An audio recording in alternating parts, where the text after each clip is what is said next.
Hi, my name is Fritz, and this is my informative speech. But before I talk about it, I'm going to show you my audience.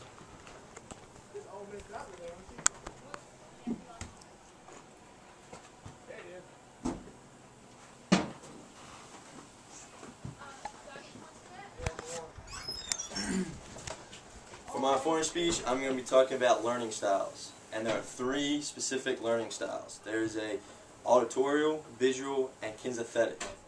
Now, have you ever wondered what kind of learner you may be? Well, if you listen to a speech, you may finally figure out how it's better for you to learn in a classroom. Alright, the first that I'm going to talk about is auditory. Auditory learners retain information by the hearing. These people would rather hear the information instead of reading about it. Having music in the background is also a good study habit for these learners.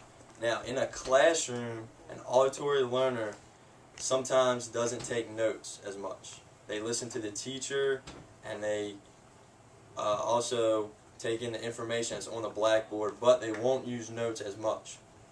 Now, when these people study, it's better for them to maybe use video hearing tips. For instance, recording your teacher while you're in class. Some of these people benefit from that. Taking a recording tape and letting it play on the desk and taking the notes that way, so that way when they come back home to study for tests or for quizzes, they'll refer to that instead of notes. It's just however you feel comfortable doing so. When these people, a nice study tip, for instance, is a iPod. Put this in and listen to music while you're doing your homework. It relaxes them and enables them just to calm themselves and to do homework. The second type of learner is a visual learner.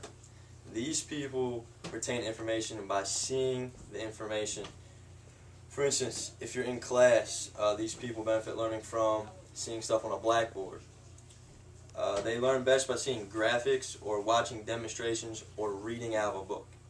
They may have a hard time focusing on a graph and being explained it at the same time. For instance, right here, a graph, for instance, on a math equation. This is a graph for a math equation. If a visual learner was just to take a look at this, they would have no idea on what they were doing. So, for these people in a classroom, when they see something on the board, instead of just writing it down and trying to figure out themselves, they would need a teacher to explain it on the board to work it out. Once they work it out, these learners are able to take that information from the blackboard, put it on their notes, and then that is how they process the information. A couple study tips from the Ed Resources Learning Styles is for these people is to take a lot of notes. Another thing is to write stuff over and over repeatedly. So that way, a study habit for a test or a quiz, write stuff over and over, so that way you keep processing it through your mind and you just get that visual that you can see that over and over. Another one is ask the student to organize the material. For instance, if you're doing stuff from section to section to section, start with section 1, 2, 3, 4, go in chronological order. So that way, as they refer back to their notes, in their mind, it's going in order. The third type of learner is a kinesthetic learner. Now these people are referred to as the hands-on learners. They learn better with movements being involved. They're often labeled as hyperactive people as when they were a child.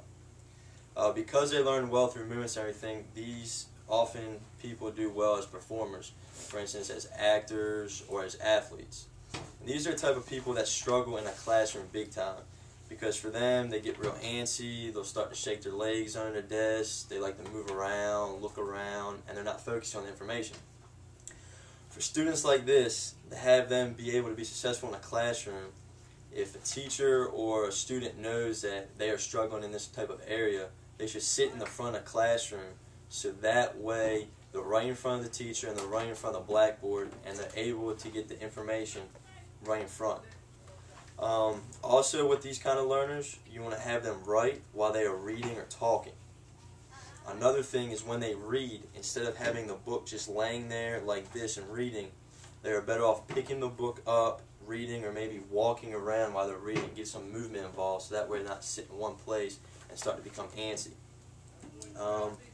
Another thing is have them, like a visual learner, have them write something repeatedly. The keep doing something to keep them active. Because these people, what they'll tend to do is, if they're in class for, say, a long period of time, for like an hour, after the first 25 minutes, they'll start to get bored, they'll start to get off topic, they won't be focused as much.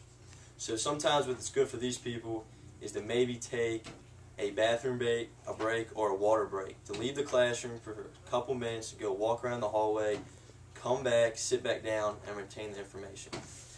In conclusion, by hearing about these 3 different types of learning styles, I hope this benefits you, and maybe you can take some of these study habits that I gave you, and it will benefit you in the classroom. Thank you.